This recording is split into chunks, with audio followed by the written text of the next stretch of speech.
Welcome, everybody, to another one of our presentations for Mental Health Month 2020.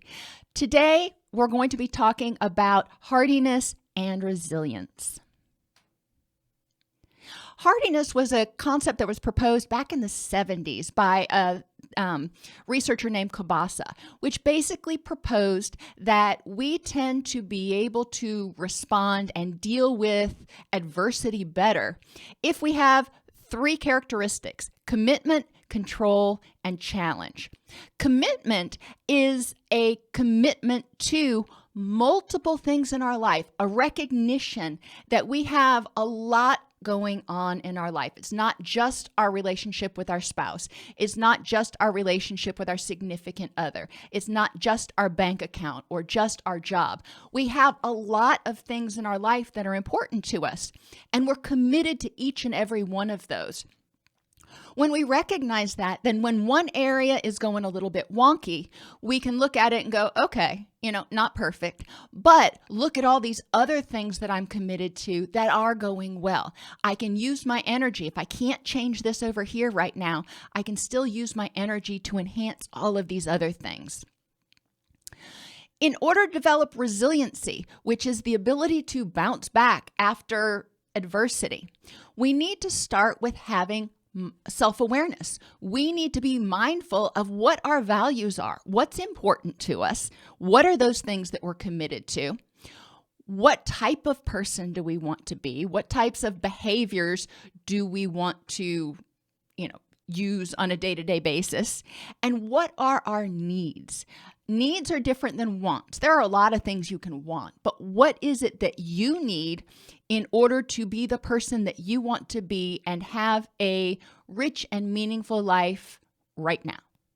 Not 6 months from now, not after you get the promotion, not after you graduate college, not after this, but right now. What would it take? What do you need in order to have a rich and meaningful life? It may not be the ideal life that you'd always dreamed of. Maybe that's down the road when you get out of college and, get your first CEO position or whatever it is. But what is it that you can do right now so you can feel happy instead of waiting to be happy? Don't wait to be happy. When we are resilient, we are able to recognize the goodness of things in the moment. Being mindful of our values, our needs, and what we need and want in life helps us deal with life on life's terms. Developing a sense of acceptance is the next stage. Accepting that pain and difficulties and challenges are part of life. It happens. You're not going to be pain-free every day. You're not going to be deliriously happy every day. And that's okay. Instead of arguing with it, fighting with it, saying, I should be pain-free or I should be happy all the time, saying, okay, today is not my best day. I accept that as it is. And I recognize all of these things that I'm committed to and what they're doing in my life. I recognize what aspects of my life I have control over in order to help myself embrace this rich and meaningful life. You may not be able to change the behavior of your significant other. You may not be able to change what's going on in politics or in the world. There are some things you cannot change, but you can change your reaction to them. You can change how you think about them. You can change whether you even give them any attention, and you can change what you do about them. If you have the ability to have control, then taking control of that. Right now, we are still all on some level of lockdown from coronavirus quarantine. Okay, that is not my ideal situation for the world. So that part is going a little bit wonky for me. What am I committed to? I'm committed to my children. I'm committed to my job. I'm committed to my health. Okay, those three things, they're still going pretty well. And I'm using my energy to focus on those things since I can't go out and I can't change the fact that this virus exists right now. I'm recognizing what I have control over instead of fretting about, being on lockdown and being frustrated about it, which I can't change right now. I can control what I do. I can make use of this time I actually started crocheting some sofa covers, whatever makes you happy. I can control, a lot of things in my life and how I react and what I do. I figured I would take advantage of this time that the gym's closed to use my normal gym time to do extra work in my garden and on my yard. So that was something I could control. It was something that needed to be done. Finally, viewing problems as challenges instead of threats. Instead of seeing coronavirus as this huge threat or the lockdown as a huge threat to our economy, seeing it as a challenge. How is it that we can bond together as a culture and overcome this? How is it that we can, emerge from this like we did after 9/11, like we did after Hurricane Katrina and Hurricane Harvey? We are a very resilient country, and it's important to remember that. The next step is to prevent vulnerabilities through self-care and planning. Self-care means getting good nutrition, getting enough sleep, taking care of yourself to make sure that you are healthy. You're giving your body all the building blocks it needs to make the neurotransmitters. You are mitigating pain as much as possible by having good ergonomics, stretching, doing whatever you're supposed to do. Those are all wonderful things for self-care, and they make sure that you are as fueled and charged as possible to be able to deal with whatever life throws at you. But the next part is planning. When we plan, we also anticipate. We're aware of what's upcoming, within reason. We're not thinking 6 months down the road, but we're planning ahead and we're thinking, okay, I'm getting ready to go into this meeting and it's going to be stressful. Knowing that ahead of time, I'm probably not going to drink 4 cups of coffee, so I am wired on caffeine and edgy anyway.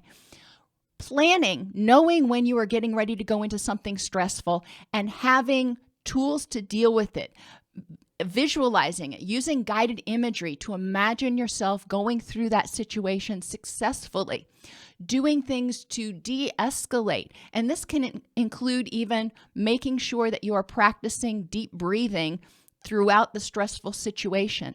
Any of those things can help you be less vulnerable to reacting badly or excessively to stressful situations. Going to your in-laws. If it's going to be a stressful thing, plan for it. Imagine what it's going to be like. Plan for anything that might cause you stress, and ahead of time, know how you're going to deal with that. The next step in resilience is mental flexibility, problem solving, and creativity. They all kind of go together. When you recognize that there is a stressful thing coming up, or when there's a crisis and you're kind of thrown into a tailspin, recognizing that is the first step, but then being willing to be creative in your problem solving. Like I said about the gym, I go to the gym every day. That is my stress relief. That is my socialization. That is my little oasis. But the gym's closed. So I need to be mentally flexible. Sitting on the couch and brooding about it isn't going to help me. Being mentally flexible, I say, okay, what else can I do that can help me get my exercise, get my stress relief? Not much socialization. The only one who comes out and talks to me in the garden is the dog and the donkey, but that's okay. I'm recognizing and being mentally flexible about what I can do given the current restrictions. And it's important for people to be, in order to be resilient, you need to be able to get outside that box and think about creative ways to solve problems. The next aspect is being compassionate with yourself and empathetic towards others. When you are going through a crisis, when you are going through even a change, you can be stressed. Being compassionate with yourself and saying, you know what? I recognize that I'm stressed and it's okay. I'm not having an A day today. I may be on a B or a C day. I'm recognizing that not my best day, and I'm going to be kind to myself. I am going to take time to nurture myself and not push myself as hard, because I am being compassionate. Think about what you would expect of your best friend or your child or somebody else if they were facing the same adversities that you are. How would you be compassionate? Right after my mom died, that was a very stressful, arduous situation. And I didn't realize how much of a toll it was taking on my energy and my mood and my productivity and everything. And I was getting frustrated because I wasn't back up to 100% 3 days after her funeral. And it was important for me to take a step back and be compassionate with myself and say, you know what? We're just going to have to ride with this and play it by ear day to day and see how you're doing. Some days are going to be better than others. The same thing goes with empathy. The compassion that you show yourself, showing other people empathy during any sort of a crisis that you are in, it's going to impact those around you. Being empathetic to how they're feeling, how they're reacting, will help increase your patience and your resilience. Maintaining boundaries is also important during hard times in order to increase your resilience. If you are reaching out to help every other person and getting yourself drained, you're not going to be able to help yourself or anybody else in real short order. It's important to maintain your physical and emotional boundaries, being compassionate with yourself and taking care of yourself to prevent vulnerabilities and enable you to be helpful when you want to be.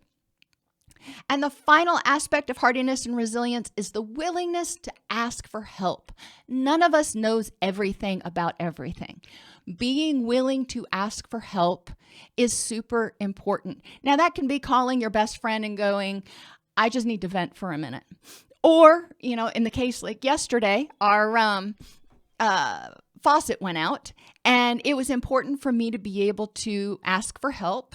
I called my husband in because he's really good with plumbing, instead of getting frustrated that, okay, I had to turn off the water in the sink because the faucet was leaking.